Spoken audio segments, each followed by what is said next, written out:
चलिए सुनते हैं माँ मुंशी प्रेमचंद की उन मार्मिक कहानियों में से एक है जो मातृत्व की निस्वार्थता, त्याग और अंतर्मय के संघर्ष को अत्यंत संवेदनशीलता के साथ प्रस्तुत करती है। माँ एक ऐसा शब्द है जिसमें पूरी दुनिया समाई होती है। मुंशी प्रेमचंद की कहानी माँ मानसरोवर भाग 1 से मातृत्व के त्याग, पीड़ा और अटूट प्रेम की एक हृदय स्पर्शी प्रस्तुति है। आइए इस अमर कहानी को सुनते हैं। आज बंदी छूटकर घर आ रहा है। करुणा ने एक दिन पहले ही घर लीप पोत रखा। इस 3 वर्षों में उसने कठिन तपस्या की करके 10-5 रुपए जमा कर रखे थे। वो सब पति के सत्कार और स्वागत की तैयारी में खर्च कर दिए। पति के लिए धोतियों का नया जोड़ा लाई, नए कुर्ते बनवाए, बच्चे के लिए नए कोट टोपी की आयोजन की थी। बार बार बच्चे को गले लगाती और प्रसन्न होती। अगर इस बच्चे ने सूर्य की भांति उदय होकर उसके अंधेरे जीवन को प्रदीप्त करना कर दिया तो कदाचित ठोकरों ने उसके जीवन का अंत कर दिया होता। पति के कारावास दंड के 3 ही महीने बाद इस बालक का जन्म हुआ। उसी का मुंह देख देखकर करुणा ने यह 3 साल काट दिए। वो सोचती, जब मैं बालक को उनके सामने ले जाऊंगी तो वो कितने प्रसन्न होंगे। उसे देखकर पहले तो वो चकित हो जाएंगे, फिर गोद में उठा लेंगे और कहेंगे, करुणा तुमने ये रत्न देकर मुझे निहाल कर दिया। कैद के सारे कष्ट बालकों की तोतली बातों में भूल जाएंगे। उनकी सरल, पवित्र, मोहक दृष्टि हृदय की सारी व्यथाओं को धो डालेगी। इस कल्पना का आनंद लेकर वो फूली न समा रही थी। वो सोच रही थी, आदित्य के साथ बहुत से आदमी होंगे। जिस समय वो द्वार पर पहुंचेंगे, जय जयकार की ध्वनि से आकाश गूंज उठेगा। वो कितना स्वर्गीय ये दृश्य होगा। उन आदमियों के बैठने के लिए करुणा ने एक फटा सा टाट बिछा दिया था। कुछ पान बना दिए थे और बार बार आशा में नेत्रों से द्वार की ओर ताकती थी। पति की वो सुदृढ़, उदार, तेजपूर्ण मुद्रा बार बार आंखों में फिर जाती। उनकी वे बातें बार बार याद आती जो चलते समय उनके मुख से निकली थी। उनका वो धैर्य, वह आत्मबल जो पुलिस के प्रहार से सामने भी अटल रहा। वो मुस्कान जो उस समय उनके अंधेरे पर खिल रही थी। वह आत्मविश्वास, आत्माभिमान जो उस समय भी उनके मुख से टपक रही थी। क्या करुणा की हृदय कभी विस्मृत हो सकता है? उसका स्मरण आते ही करुणा के निस्तेज मुख पर गौरव की लालिमा छा जाती। यही वह अवलंबन था जिससे इन 3 वर्षों की घोर यातनाओं में भी उसके हृदय को आश्वासन दिया। कितनी ही रातें फाकों से गुजरी। फाकों मतलब खाली पेट। बधुआ घर में दीपक जलाने की नौबत भी न आती, पर दीनता के आंसू कभी उसकी आंखों से गिरे न। आज उन सारी विपत्तियों का अंत हो जाएगा। पति के प्रगाढ़ आलिंगन में वो सब कुछ हंसकर झेल लेगी। वह अनंत निधि पाकर भी उसे कोई अभिलाषा न रहेगी। गगन पथ पर चिरगामी लपका हुआ विश्राम की ओर चला जाता था। जरा संध्या ने सुनहरा फर्श सजाया था और उज्जवल पुष्पों की सेज बिछा रखी थी। उसी समय करुणा को एक आदमी लाठी टेकता आता दिखाई दिया, मानो किसी जीर्ण मनुष्य की वेदना ध्वनि हो। पग पर रुककर खांसने लगता। उसका सिर झुका हुआ था। करना उसके चेहरे ना देख सकती, लेकिन चाल ढाल से कोई बूढ़ा आदमी मालूम हो रहा था। पर एक क्षण में जब वो समीप आया तो करुणा पहचान गई। वह उसका प्यारा पति ही था, किंतु उसकी सूरत कितनी बदल गई थी। वो जवानी, वो तेज, वो चपलता, वो सुगठन वदन सब प्रस्थान कर चुका था। केवल हड्डियों का एक ढांचा रह गया। न कोई संगी, न साथी, न यार, न दोस्त। करुणा उसे पहचानते ही बाहर निकल आई, पर आलिंगन की कामना हृदय में दबकर रह गई। सारे मंसूबे धूल में मिल गए। सारा मनोल्लास आंसू के प्रवाह में बह गया, विलीन हो गया। आदित्य ने घर में कदम रखते ही मुस्कुराकर करुणा को देखा, पर उस मुस्कान में वेदना का एक संसार भरा हुआ था। करुणा ऐसे शिथिल हो गई मानो हृदय का स्पंदन रुक गया। वो फटी हुई आंखों से स्वामी की ओर टकटकी बांधे देख रही थी, मानो उसे अपनी आंखों पर विश्वास ही न हो रहा था। स्वागत या दुख का एक शब्द भी उसके मुंह से न निकला। बालक भी गोद में बैठा हुआ सहमी आंखों से इस कंकाल को देख रहा था और माता की ओर चिपटा जाता। आखिर उसने कातर स्वर में कहा, ये तुम्हारी क्या दशा हुई? बिल्कुल पहचान नहीं आते। आदित्य ने उसकी चिंता को शांत करते हुए मुस्कुराने की चेष्टा करने कहा, कुछ नहीं, जरा दुबला हो गया हूं, तुम्हारे हाथों का भोजन पाकर फिर स्वस्थ हो जाऊंगा। करुणा, छी, सूख कर काटा हो गए, क्या वहां भरपेट भोजन नहीं मिलता? तुम कहते थे राजनैतिक आदमियों के साथ बड़ा अच्छा व्यवहार किया जाता, और वो तुम्हारे साथी क्या हो गए जो तुम्हें आठों पहर घिरे रहते थे और तुम्हारे पसीने की जगह खून बहाने को तैयार हो रहते थे? आदित्य की त्योरिया पर बल पड़ गया, बोला, यह बड़ा ही कटु अनुभव है करुणा। मुझे न मालूम था कि मेरे कैद होते ही लोग मेरी आंखों से फिर लेंगे, कोई बात भी ना पूछेगा। राष्ट्र के नाम पर मिटने वालों का यही पुरस्कार है। यह मुझे ना मालूम था। जनता अपने सेवकों को बहुत जल्द भूल जाती है, ये तो मैं जानता था, लेकिन अपने सहयोगी सहायक इतने बेवफा होते हैं, इसका मुझे ये पहला अनुभव हुआ। लेकिन मुझे किसी से शिकायत नहीं। सेवा स्वयं अपना पुरस्कार है। मेरी भूल थी कि मैं इसके लिए यश और नाम चाहता था। करुणा, तो क्या वहां भोजन भी ना मिलता था? आदित्य, ये ना पूछो करुणा, वही करुण कथा है। बस यही गनीमत समझो कि जिंदा लौट आया। तुम्हारे दर्शन बंदे थे। नहीं, कष्ट तो ऐसे ऐसे उठाए कि अब तक मुझे प्रस्थान कर जाना चाहिए था। मैं जरा लेटूंगा, खड़ा नहीं रहा जाता। दिन भर में इतनी दूर आया हूँ। करुणा, चलकर कुछ खा लो तो आराम से लेटो। बालक को गोद में उठाकर, बाबूजी हैं बेटा, तुम्हारे बाबूजी, इनकी गोद में जाओ, तुम्हें प्यार करेंगे। आदित्य ने आंसू भरी आंखों से बालक को देखा और उनका एक एक रूम उनका तिरस्कार करने लगा। अपने जीर्ण दशा पर उन्हें कभी इतनी दुख ना हुआ। ईश्वर के असीम दया से यदि उनकी दशा संभल जाती तो वो फिर अपने राष्ट्रीय आंदोलन के समीप न जाते। इस फूल से बच्चे को यूं संसार में लाकर दरिद्रता की आंख में झुकने का उन्हें कोई अधिकार न था। वह अब लक्ष्मी की उपासना करेंगे और शुद्र जीवन बच्चे के लालन पालन के लिए अर्पित कर देंगे। उन्हें इस समय ऐसा ज्ञात हुआ कि बालक उन्हें अपेक्षा की दृष्टि से देख रहा है, मानो कह रहा हो, मेरे साथ आपने कौन सा कर्तव्य पालन किया? उनकी सारी कामना, सारा प्यार बालक को हृदय से लगा देने के लिए अधीर उठा, पर हाथ फैल न सके, हाथों में शक्ति ही न थी। करुणा बालक को लिए हुए लाठी और थाली में कुछ भोजन निकाल कर लाई। आदित्य ने क्षुधापूर्ण नेत्रों से थाली की ओर देखा, मानो आज बहुत दिनों के बाद कोई खाने की चीज सामने आई हो। जानता था कि कई दिनों के उपवास के बाद और आरोग्य की इस गई गुजरी दशा में उसे जबान को काबू में रखना चाहिए, पर सब्र न रह सका। थाली पर टूट पड़ा और देखते ही देखते थाली साफ कर दी। करुणा सनसनी हो गई। उसने दोबारा किसी चीज के लिए न पूछा, थाली उठाकर चली गई, पर उसका दिल कह रहा था, इतना तो नहीं खाते थे। करुणा बच्चे को कुछ खिला रही थी। एकाएक कानों में आवाज आई, करुणा। करुणा आकर पूछा, क्या तुमने मुझे पुकारा? आदित्य का चेहरा पीला पड़ गया था और सांस जोर जोर से चल रही थी। हाथों के सहारे वही टाट पर लेट गए थे। करुणा उनकी यह हालत देखकर घबरा गई, बोली, जाकर किसी वैद्य को बुला लाऊं? आदित्य ने हाथ के इशारे से उसे मना करके कहा, व्यर्थ है करुणा, अब तुमसे छिपाना व्यर्थ है। मुझे तभी तपेदिक हो गया है, कई बार मरते मरते बच गया हूं। तुम लोगों के दर्शन बंदे थे, इसलिए प्राण न निकले। देखो प्रिय, रो मत। करुणा ने सिसकते हुए दबाते हुए, मैं वैद्य को लेकर अभी आती हूँ। आदित्य ने फिर सिर हिलाया, नहीं करुणा, केवल मेरे पास बैठे रहो, अब किसी से कोई आशा नहीं। डॉक्टर ने जवाब दे दिया। मुझे तो यह आश्चर्य है कि यहाँ फुच कैसे गया। ना जाने कौन देवी शक्ति मुझे यहाँ तक खींच लाई। कदाचित यह इस बुझते हुए दीपक की अंतिम झलक थी। आह, मैंने तुम्हारे साथ बड़ा अन्याय किया, इसका मुझे हमेशा दुख रहेगा। मैं तुम्हें कोई आराम न दे सका, तुम्हारे लिए कुछ न कर सका, केवल सुहाग का दाग लगाकर और एक बालक के पालन का भार छोड़कर चला जा रहा हूँ। आह, करुणा ने हृदय से दृढ़ करके कहा, तुम्हें कहीं दर्द तो नहीं है? आग बना लाऊं? कुछ बताते क्यों नहीं? आदित्य ने करवट बदलकर कहा, कुछ करने की जरूरत नहीं प्रिय, कहीं दर्द नहीं, बस ऐसा मालूम हो रहा है कि दिल बैठा जा रहा है, जैसे पानी में डूबा जाता हूँ। जीवन की लीला समाप्त हो रही है। दीपक को बुझते हुए देख रहा हूँ, कह नहीं सकता कब आवाज बंद हो जाए। जो कुछ कहना है वह कह डालना चाहता हूँ, क्यों वह लालसा ले जाऊँ? मेरे एक प्रश्न का जवाब दोगी? पूछूं?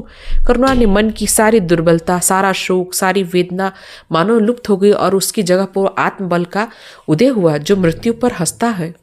और विपत्ति के सांपों से खेलता है। रत जड़ित मखमली म्यान में से जैसे तलवार छिपी रहती है, जल के कोमल प्रवाह जैसे असीम। करुणा ने पति के सिर पर हाथ रखते हुए कहा, पूछते क्यों नहीं? आदित्य ने करुणा के हाथों के कोमल स्पर्श पर अनुभव करते हुए कहा, तुम्हारे विचार में मेरा जीवन कैसा था? बधाई के योग। देखो, तुमने मुझे कभी पर्दा नहीं रखा। इस समय भी स्पष्ट कहना, तुम्हारे विचार में मुझे अपने जीवन पर हंसना चाहिए या रोना चाहिए? करुणा ने उल्लास से कहा, यह प्रश्न क्यों करते हो प्रियतम? क्या मैंने तुम्हारी उपेक्षा कभी की है? तुम्हारा जीवन देवताओं का सा जीवन था, निस्वार्थ और आदर्श। विघ्न बाधाओं से तंग आकर मैंने तुम्हें किसी भी तरह संसार की ओर खींचने की चेष्टा नहीं की, पर उस समय भी मैं मन में जानती थी कि तुम ऊंचे आसन से गिरा रही हो। अगर तुम माया मोह में फंसे होते तो कदाचित मेरे मन को अधिक संतोष होता, लेकिन मेरी आत्मा को वो गर्व और उल्लास न होता जो इस समय हो रहा है। मैं अगर किसी को बड़े बड़े आशीर्वाद दे सकती तो यह कहती कि उसका जीवन तुम्हारे जैसा हो। यह कहते हुए करुणा का आवाहीन मुखमंडल ज्योतिर्मय हो गया, मानो उसकी आत्मा दिव्य हो गई। आदित्य ने स्वर्ग नेत्रों से करुणा को देखकर कहा, बस अब मुझे संतोष हो गया करुणा। इस बच्चे की ओर से मुझे कोई शंका नहीं। मैं उसे इससे अधिक कुशल हाथों में नहीं छोड़ सकता।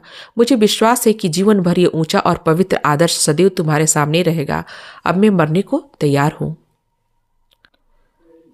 7 वर्ष बीत गए। बालक प्रकाश अब 10 साल का रूपवान, बलिष्ठ, प्रसन्न मुख कुमार था। बल का तेज, साहसी और मनस्वी। भय तो उसे छू भी नहीं सकता। करुणा का संतप्त हृदय उसे देखकर शीतल हो जाता। संसार करुणा को अभागिन और दीन समझते। वो कभी भाग का रोना नहीं रोती। उसने उन आभूषणों को बेच डाला जो पति के जीवन में उसे प्राणों से भी प्रिय थे, और उस धन से कुछ गाय भैंस मोल लिए। वो कृषक की बेटी थी और गौ पालन उसके लिए कोई नया व्यवसाय न था। इसी को उसने अपनी जीविका का साधन बनाया। विशुद्ध दूध या मैसर होता, सब दूध हाथों हाथ बिक जाता। करुणा को रात पहर तक काम में लगा रहना पड़ता। वो प्रसन्न थी। उसके मुख पर निराशा या दीनता की छाया नहीं, संकल्प और साहस का तेज उसके एक एक अंग को आत्मगौरव की ज्योति सी निकल रही थी। आंखों में एक दिव्य प्रकाश है, गंभीर, अथाह और असीम। सारी वेदनाएं, वैधव्य का शोक और विधि का निर्मय प्रहार, सब उस प्रकार की गहराई में विलीन हो गया है। प्रकाश का वो जान देती, उसका आनंद, उसकी अभिलाषा, उसका संसार, उसका स्वर्ग, सब प्रकाश पर न्यौछावर है। पर यह माया जाल नहीं कि प्रकाश कोई शरारत करे और करुणा आंखें बंद कर ले। नहीं, उसके चरित्र की बड़ी कठोरता से देखभाल करती। वो प्रकाश की माँ नहीं, माँ बाप दोनों है। उसके पुत्र स्नेह में माता की ममता के साथ पिता की कठोरता भी है। पति के अंतिम शब्द अभी भी उसके कानों में गूंज रहे थे। वो आत्मोल्लास उनके चेहरे पर झलकने लगा। वो गर्ममय लालिमा जो उसकी आंखों में छाई थी अभी तक उसकी आंखों में फिर रही थी।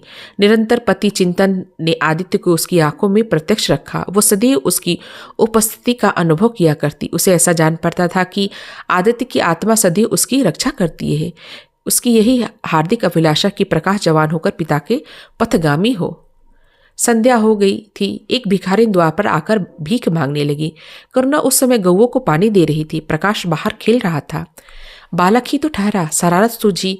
घर में गया और कटोरे में थोड़ा सा भूसा लेकर बाहर निकला।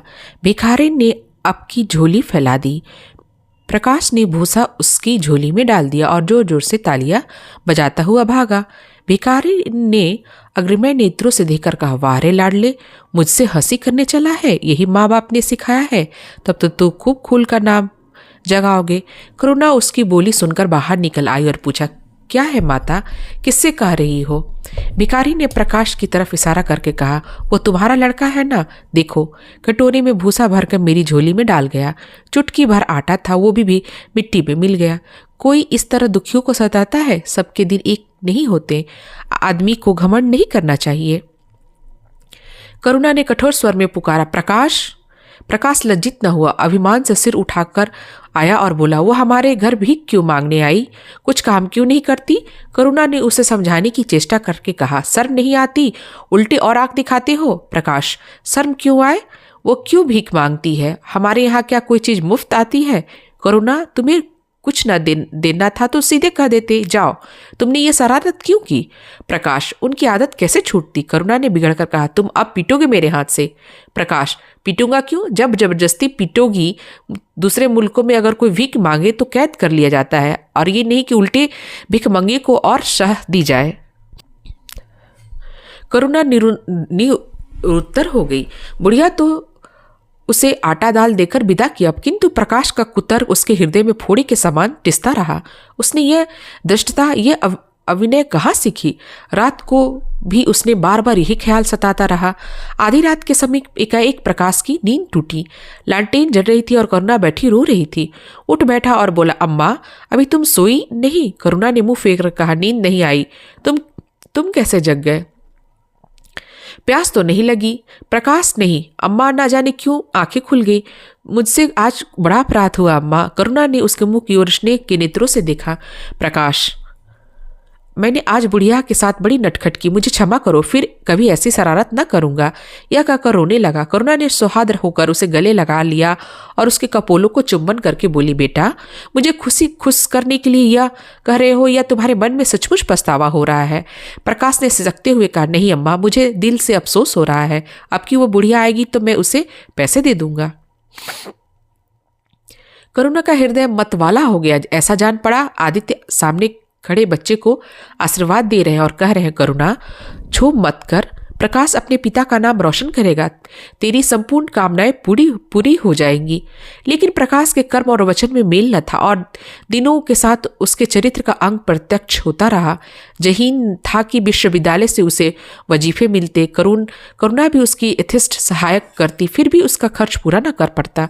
वो मितव्ययता, सरल जीवन पर विद्वता से भरे हुए व्याख्यान दे सकता था, पर उसका रहन सहन फैशन के अंधभक्तों से जो भर घटकर न था।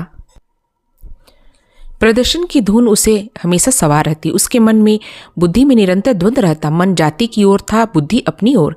बुद्धि मन को दबाए रहती। सबके सामने मन ही मन वो दिखावा करता। जाति सेवा उसर की खेती है, वहाँ बड़े से बड़ा उपहार जो मिल सकता है वो गौरव और यश, पर वो अस्थायी नहीं था। इतना अस्थिर के क्षण में जीवन भर की कमाई पर पानी फिर सकता था। अतः वह उसका अंतकरण अनिवार्य वेग के साथ विलासमय जीवन की ओर झुकता था।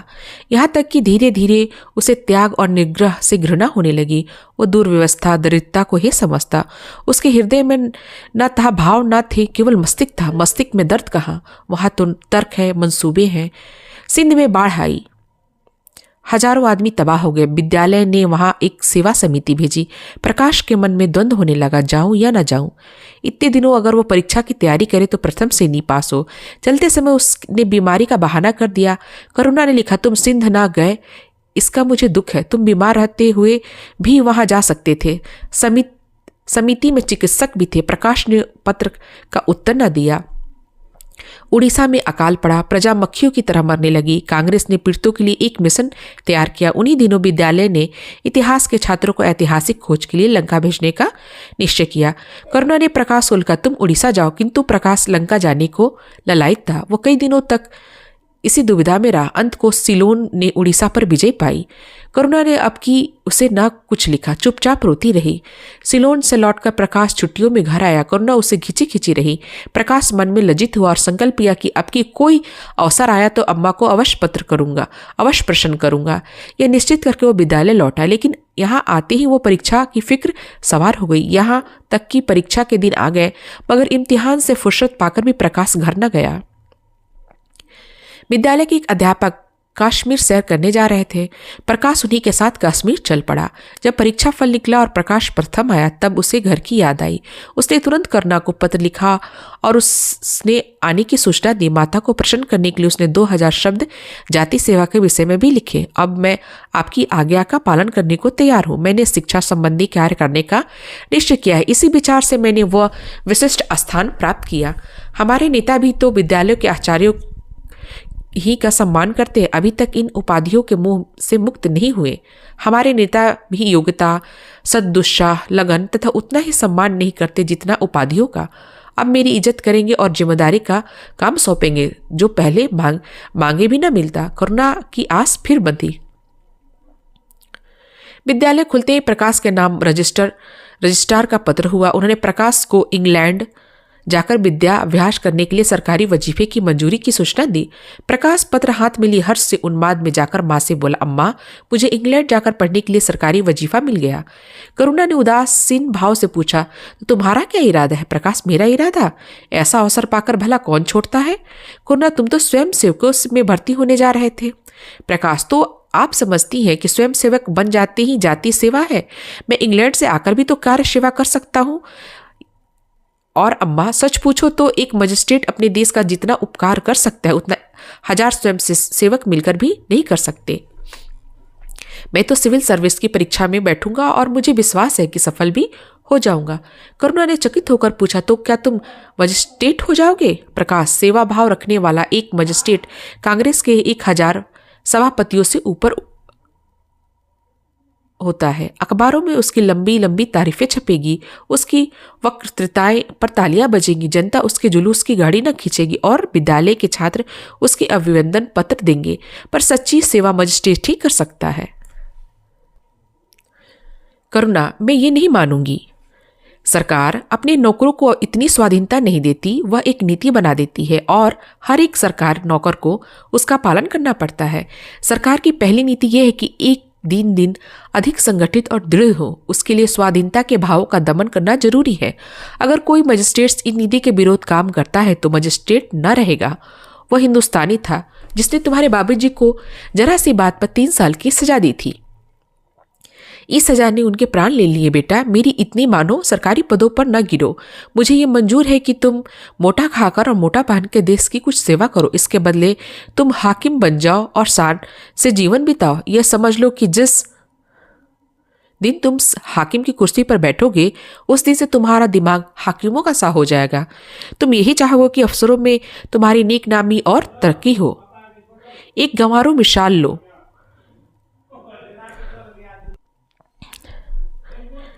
लड़की जब मैके में कारी रहती है वो अपने ही उसी घर को समझती है, लेकिन जिस दिन से ससुराल चली जाती है वो अपने घर को दूसरा का घर समझने लगती है। माँ बाप भाई बहन सब वहीं रहते हैं लेकिन वो घर अपना नहीं रहता। यही दुनिया का दस्तूर है। प्रकाश ने खींचकर कहा, तो क्या आप यही चाहती हैं कि मैं जिंदगी भर चारों तरफ ठोकरे खाता फिरूं?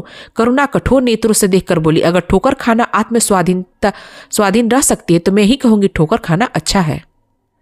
प्रकाश ने निश्चयात्मक भाव से पूछा, तो आपकी यही इच्छा है?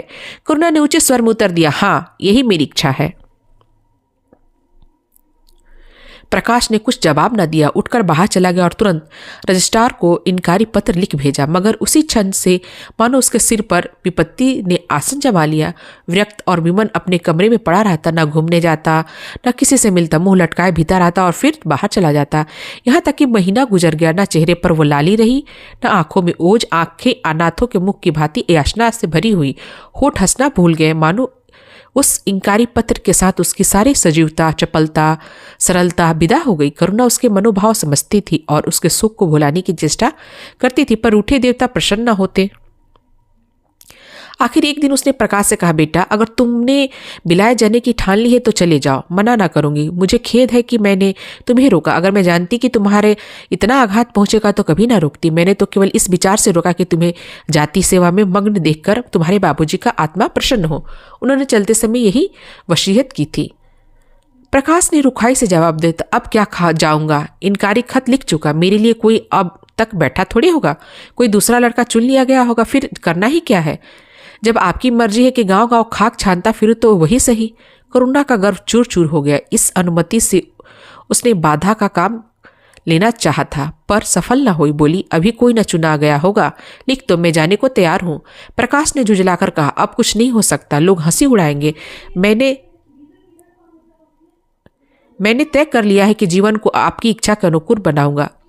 करुणा, तुमने अगर शुद्ध मन से यह इरादा किया होता तो यूं कहती, तुम मुझसे सत्याग्रह कर रहे हो, मगर मन को दबाकर मुझसे अपनी राह का कांटा समझकर तुमने मेरी इच्छा पूरी की है। तो क्या, मैं तो सब जानती हूँ कि तुम्हारे मन में आप सेवा का भाव उत्पन्न होगा। तुम आज भी रजिस्ट्रार साहब को पत्र लिख दो। प्रकाश, अब मैं नहीं लिख सकता, तो इसी शोक में तने बैठे रहोगे।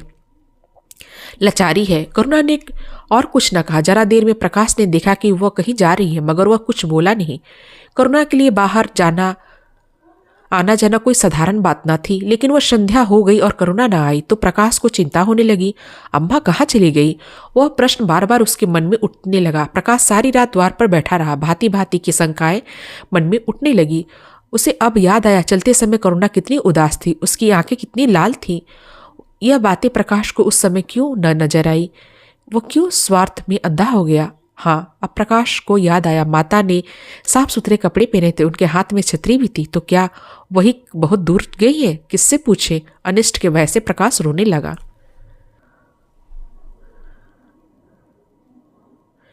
श्रावण की अंधेरी भयानक रात थी। आकाश में श्याम मेघमालाएं भीषण स्वप्न की भांति छाई हुई थी। प्रकाश का रह रह कर आकाश की ओर देखता था, मानो करुणा उन्हीं मेघ मालाओं में छिपी बैठी हो। उसने निश्चय किया सवेरा होते ही माँ को खोजने चलूंगा। और अगर किसी के द्वार खटखटाया, प्रकाश ने दौड़कर खोला तो देखा करुणा खड़ी है।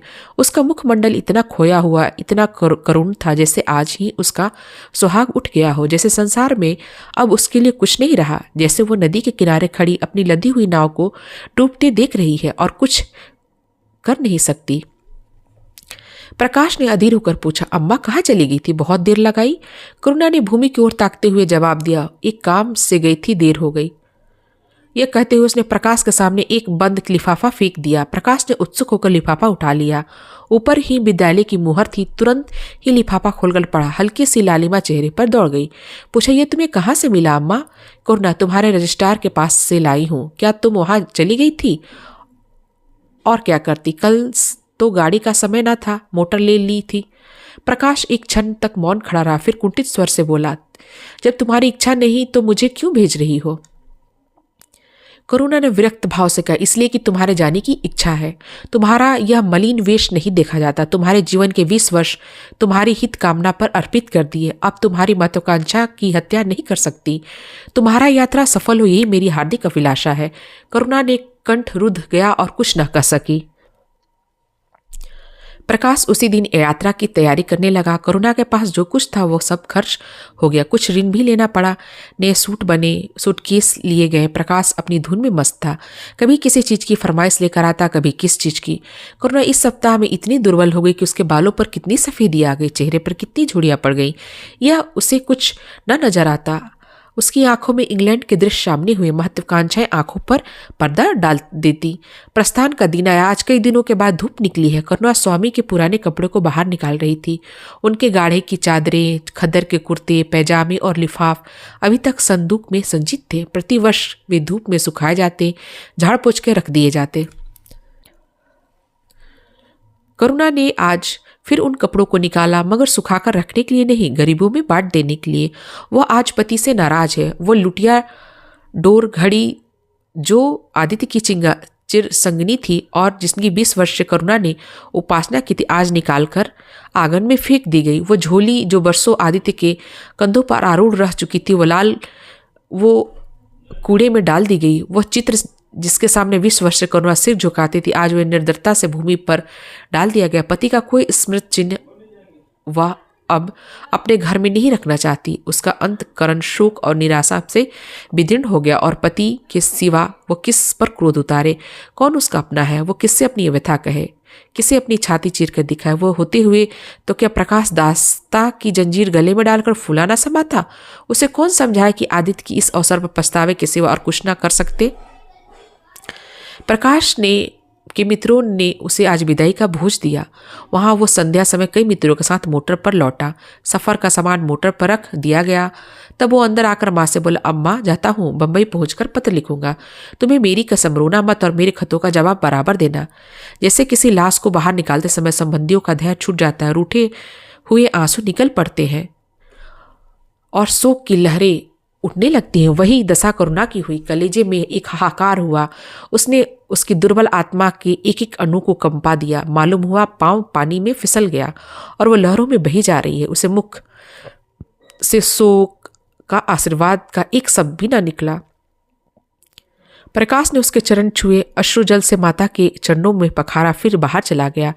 करुणा पाषाण मूर्ति की भांति खड़ी रही। सहसा ग्वाले ने आकर कहा, बहू जी, भैया चले गए, बहुत रोते थे। तब करुणा की समाधि टूटी। देखा सामने कोई नहीं, घर में मृत्यु सा सन्नाटा छाया हुआ और मानो हृदय की गति बंद हो गई हो। सहसा करुणा की दृष्टि ऊपर उठी। उसने देखा कि आदित्य अपनी गोद में प्रकाश की निर्जीव देह लिए खड़े हैं। करुणा पछाड़ खाकर गिर पड़ी। करुणा जीवित थी, पर संसार से उसका कोई नाता न था। उसका छोटा सा संसार, जिसे अपने कल्पनाओं के हृदय में रचा था, स्वप्न की भांति अनंत में विलीन हो गया। जिस प्रकाश को सामने देखकर वह जीवन की अंधेरी रात में भी हृदय में आशाओं की संपत्ति लिए जी रही थी, वह बुझ गया। संपत्ति लूट गई। अब कोई आश्रय न था और न ही उसकी जरूरत। जिन गौवों को वह दोनों वक्त अपने हाथों से दाना चारा देती थी और सहलाती थी, अब खूंटे पर बंधी निराश नेत्रों से द्वार की ओर ताकती रहती थी। बछड़े को गले लगाकर पुचकारने वाला कोई न था, जिसके लिए दूध दही मट्ठे निकाले। खाने वाला कौन था? करुणा ने अपने छोटे से संसार को अपने ही अंदर समेट लिया था। किंतु एक ही सप्ताह में करुणा के जीवन ने फिर रंग बदला। उसका छोटा सा संसार फैलते विश्वव्यापी हो गया। जिस लंगर ने नौका को तट से एक केंद्र पर बांध रखा था, उखड़ गया। अब नौका सागर के अवशेष विस्तार में भ्रमण करेगी, चाहे वह उन्माद तरंगों के वक्ष में ही क्यों न विलीन हो जाए। करुणा द्वार पर आ बैठी और मोहल्ले भर के लड़कों को जमा करके दूध पिलाती। दोपहर तक मक्खन निकालती और मक्खन मोहल्ले के लड़कों को देती। फिर भांति भांति के पकवान बनाती और कुत्तों को खिलाती। अब यही उसका नित्य का नियम हो गया। चिड़िया, कुत्ते, बिल्ली, चिट्टे सब अपने हो गए। प्रेम का वो द्वार अब किसी के लिए बंद न था। अब अंगुल भर जगह में जो प्रकाश के लिए ही काफी न थी, अब समस्त संसार समा गया। एक दिन प्रकाश का पत्र आया। करुणा ने उसे उठाकर फेंक दिया। फिर थोड़ी देर बाद उसे उठाकर फाड़ डाला और चिड़ियों को दाना चुगाने लगी। मगर जब निशा योनी ने अपनी धूली जलाई और वेदनाएं उससे वरदान मांगने के लिए बिकल हो रही थी, तो करुणा की मनोवेदना भी सजग हो उठी। प्रकाश का पत्र पढ़ने के लिए उसका मन व्याकुल हो उठा। उसने सोचा, प्रकाश मेरा कौन, मेरा उससे क्या प्रयोजन? प्रकाश मेरा कौन, मेरा उससे क्या प्रयोजन? हाँ, प्रकाश मेरा कौन है? हाँ, प्रकाश मेरा कौन है? हृदय ने उत्तर दिया, प्रकाश तेरा सर्वस्व है। वह तेरे उस अमर प्रेम की निशानी है जिससे तू सदैव के लिए वंचित हो गई। वह तेरा प्राण है, जिस जैसे दीपक जीवन का प्रकाश है। तेरी वंचित कामनाओं का माधुर्य, तेरे अश्रु जल में विहार करने वाला हंस। करुणा उस पत्र के टुकड़ों को जमा करने लगी, माना उसके प्राण बिखर गए हों। एक एक टुकड़ा उसे अपने खोए हुए प्रेम का पद चिन्ह सा मालूम होता था। जब सारे पुर्जे जमा हो गए तो करुणा दीपक के सामने बैठकर उसे जोड़ने लगी, जैसे कोई वियोगी हृदय प्रेम के टूटे हुए तारों को जोड़ रहा हो। हाय री ममता! वो अभागिन सारी रात उस पुर्जों को जोड़ने में लगी। पत्र दोनों ओर लिखा था, इसलिए पुर्जों को ठीक स्थान पर रखना और कठिन था। कोई शब्द, कोई वाक बीच में गायब हो जाता। उस एक टुकड़े को फिर खोजने लगी। सारी रात बीत गया, पत्र अभी तक अपूर्ण था। दिन चढ़ाया। मोहल्ले के लौंडे मक्खन, दूध, चाह में एकत्र हो गए। कुत्ते, बिल्लियां आगमन हुई। चिड़िया आकर आंगन में फुदकने लगी। कोई ओखली पर बैठी, कोई तुलसी के चौतरे पर करुणा को सिर उठाने तक की फुर्सत न थी। दोपहर हुआ, करुणा ने सिर न उठाया। भूख न थी, न प्यास था। फिर संध्या हो गई, पर वह पत्र अभी तक अधूरा था। पत्र का आशय समझ में आ रहा था। प्रकाश का जहाज कहीं कहीं जा रहा है। उसके हृदय में कुछ उठा हुआ है। क्या उठा है वह करुणा न सोच सकी। करुणा पुत्र की लेखनी से निकलते हुए एक एक शब्द को पढ़ना और हृदय पर अंकित कर लेना चाहती थी। इस भांति दिन गुजर गए। संध्या हो गई। 3 दिन जगी आंखें जरा झपक गई। करुणा ने देखा, एक लंबा चौड़ा कमरा है। उसमें मेजें और कुर्सियां लगी हैं। बीच में ऊंचे मंच पर कोई आदमी बैठा हुआ है। करुणा ने देखा, प्रकाश था। एक क्षण में एक कैदी उसके सामने लाया गया। उसके हाथ पांव में जंजीर थी, कमर झुकी हुई थी। यह आदित्य थे। करुणा की आंखें खुल गईं, आंसू बहने लगे। उसके पत्र के टुकड़ों को फिर समेट लिया और उसे जलाकर राख कर डाला। राख की एक चुटकी के सिवा वहां कुछ न रहा जो उसके हृदय में विदीन किए डालती थी। इसी एक चुटकी राख में उसका गुड़ियों वाला बचपन, उसका संतप्त यौवन और उसका तृष्णामय वैविध्य सब समा गया। प्रातःकाल लोगों ने देखा, पंछी पिंजड़े से उड़ चुका था। आदित्य का चित्र अब भी उसके शून्य हृदय से चिपटा हुआ था। वृग हृदय पति की स्नेह स्मृतियों में विश्राम कर रहा था और प्रकाश का जहाज यूरोप चला जा रहा था। धन्यवाद।